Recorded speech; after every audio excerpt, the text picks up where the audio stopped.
Howard, you are the center of the universe. Welcome. Thank you very much, Michael. Great to be here. Yeah, great to have you back. Having been a thespian many years ago, the regiment of being an actor, people don't realize they look at the finished product. They don't realize the training that goes in and the fact that you take care of yourself. Clearly, one of the things that I learned about the theater is that's exactly what you do. You learn to take care of your insides, your outsides. It's not just about being a good artist. You really have to take care of your health. What do you do? What works for you in terms of working in that field? And for yourself? Well, great question. Thanks for having me. Great to be back with you. One of the things I do is every morning I really, on the mental side, I set myself up with about 5-10 minutes of meditation to, ease into the day.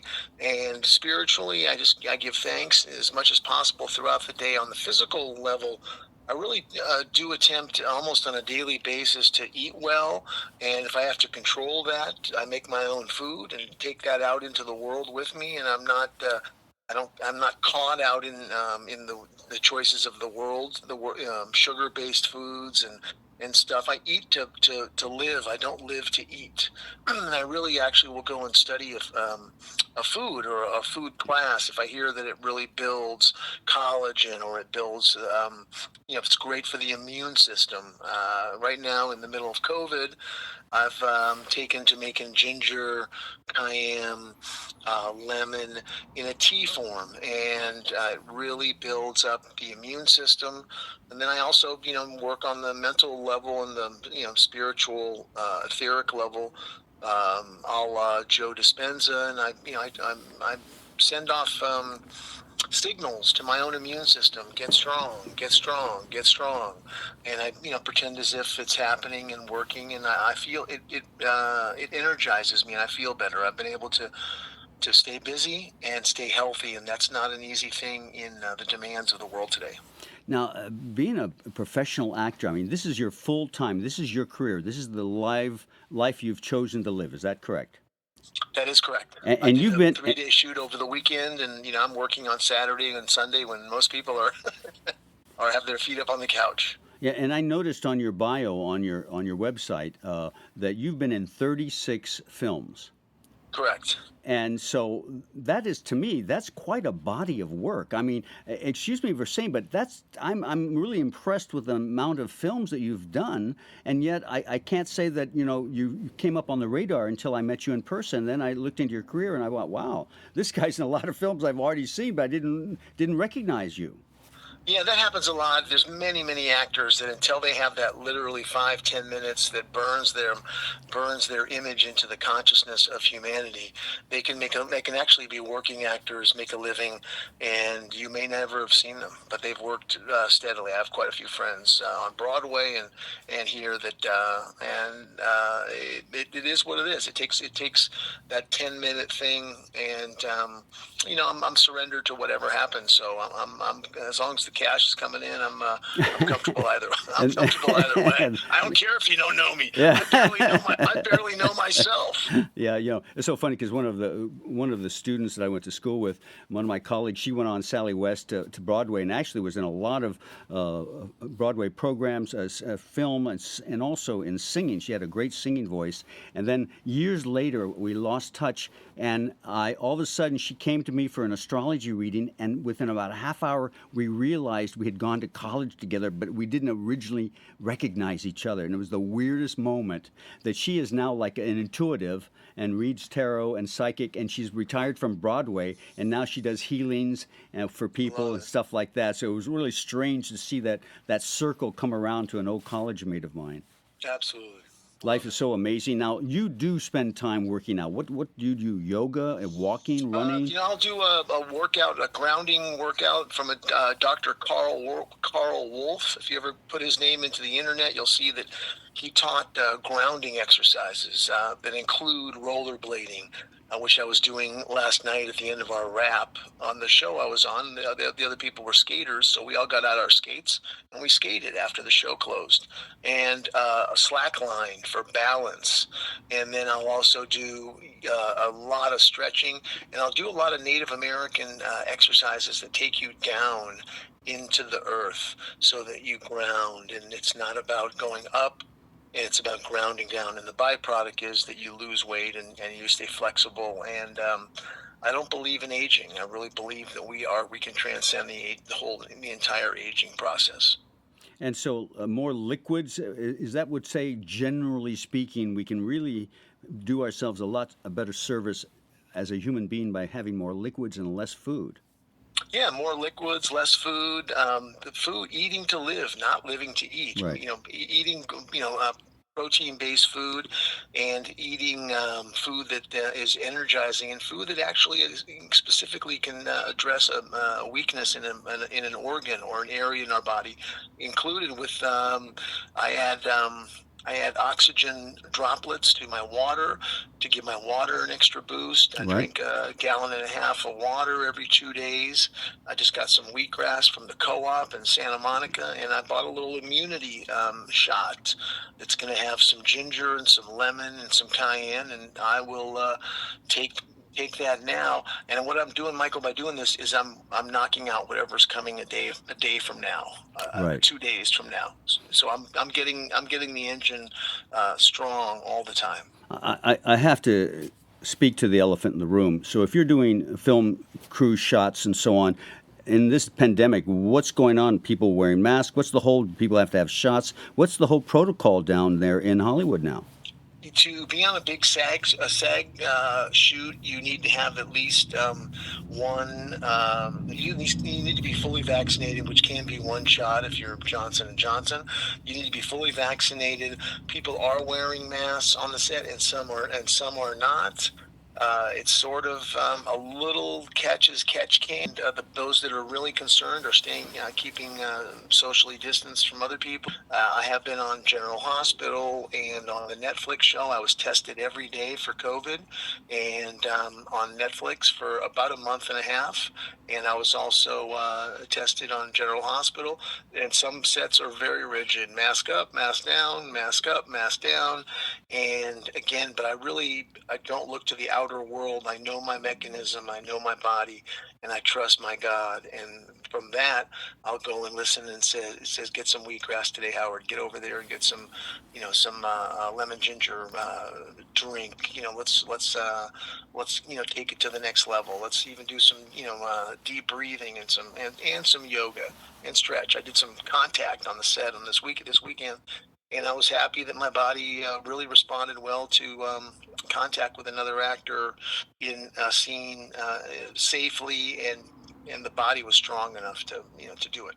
Now, you're going from project to project. You also mentioned to me once that you like to develop your own scripts along the way. Now, do you have some major ideas coming up for you this 2022? Any film commitments that you've made? Yeah, I've made one to a film commitment for a World War II story that happened in the upper San Francisco Bay. It's called the Port Chicago 50. 50 U.S. sailors, stevedores, African American, that stood up to the U.S. Navy after a horrific bomb blast occurred in the area. I also have my own Lee Marvin-esque point blank script and short 15 minutes that I have developed and own myself and will probably direct. And it's the new man who's sort of with the evolution of man. He has to take the hit for all those people that refuse to. And he's the grown up in the room and understands that sometimes.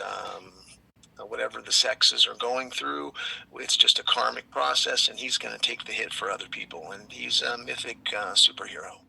And is that original idea of yours, or? It's an original idea of mine that I really stole when I saw Lee Marvin, the original Lee Marvin with in Point Blank, and you really see John Borman was the director, and you just see this style of cutting simultaneously. Different things are happening at different times, and it's the guy. It's we're a little remiss on the perhaps on the male energy on planet Earth right now, and what if the male energy could be the cleanest thing in the room, and what would that look like?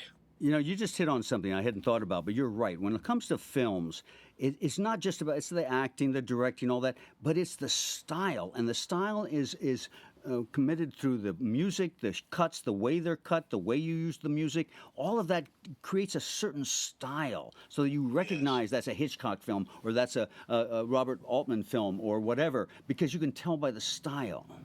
Yes, absolutely, and when a style is really appropriately chosen, especially to this time we're in right now, where there's freneticism, Yes. there's just there's too much energy in a lot of ways. There's a lack of focus.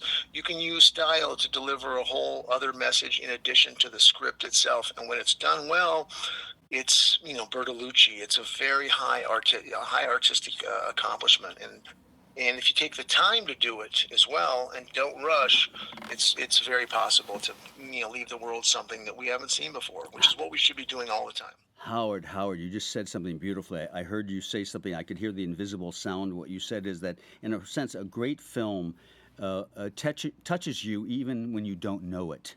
In a sense that it's the after effect. It does affect you in a way that you didn't realize because it's quiet, but it does really make a difference in our lives. And I think that's why we go to films. We go there to be refreshed, to be reminded of what's important, what's valuable, what are the ideals that we're striving for. And ultimately, as storytellers, we're trying to teach the basics of humanity about forgiveness and love, and realize that life can be tragic, it can be suffering, but ultimately we have to persevere, and either we survive together or we perish alone.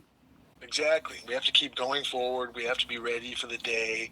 One of the things I do, Michael, is I use a product called Dermrad, which is a wonderful sort of a nutrition-based cream for my face, and it delivers minerals, copper, oxidide, and it fights the antioxidants that age people. And so I found this wonderful product with a gentleman named Ranjit Shiva Prakashan in Ojai, and the Dermrad is tested by NASA. It penetrates the cells on the skin and actually goes in and does a healing on the organs themselves. And it's a fascinating product, and it's kept me looking young so I can stay in the game and hopefully, again, more and more touch people and be a positive change. As I recall, this is a kind of a form of science. This happened in outer space. They realized that to grow plants in outer space, we don't realize it, plants have to release their waste just like humans. And so they put some kind of protoplasm or something into the food of the plants, and somehow it burned up their waste. So it literally cleaned the waste of the plants from the inside, so therefore things weren't floating in the cabin. And it was that technology, I think, that led to this Dermrad. Is that correct?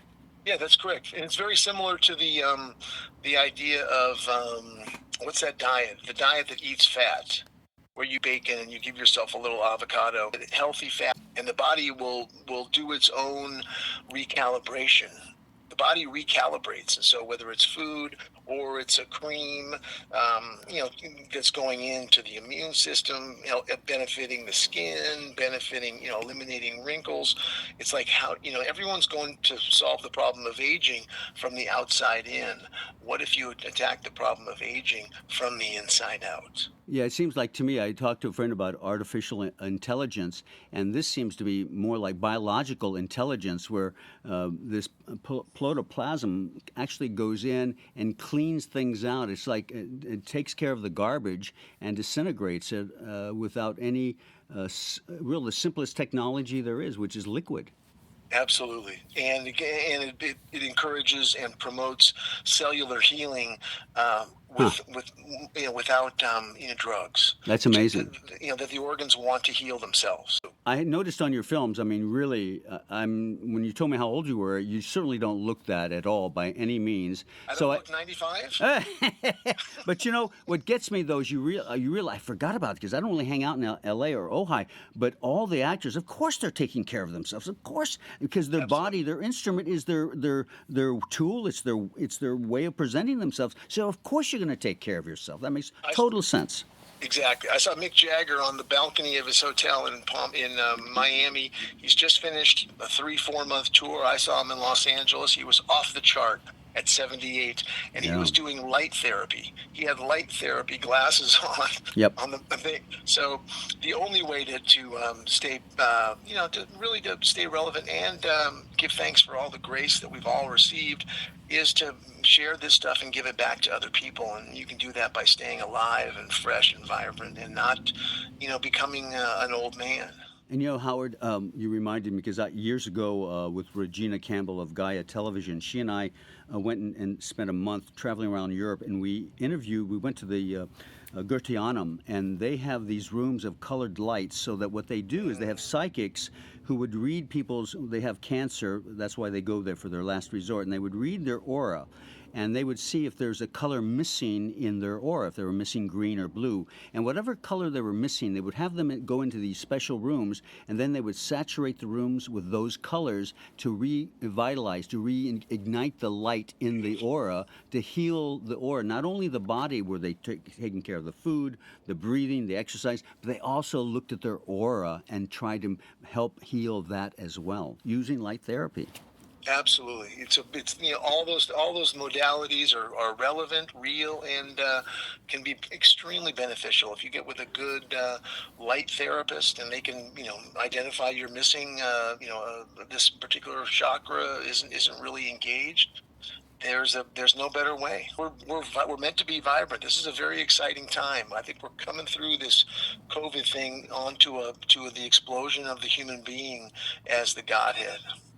I hear you loud and clear. And by the way, Rudolf Steiner was the one that really started the light therapy back in the 20s, and from the theater. So even a fellow actor basically was responsible for reintroducing light therapy, which went back to ancient Greek and Rome, but they didn't have the technology, but they understood the premise.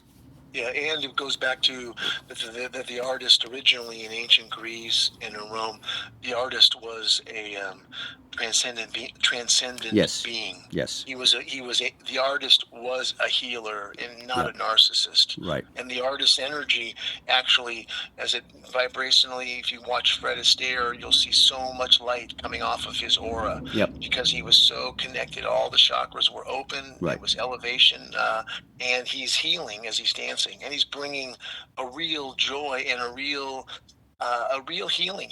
They're bringing healing, and that's what the artist and the actor especially connected out of his own way. He's a channel for the Supreme. You give me the idea of healing through space with dance.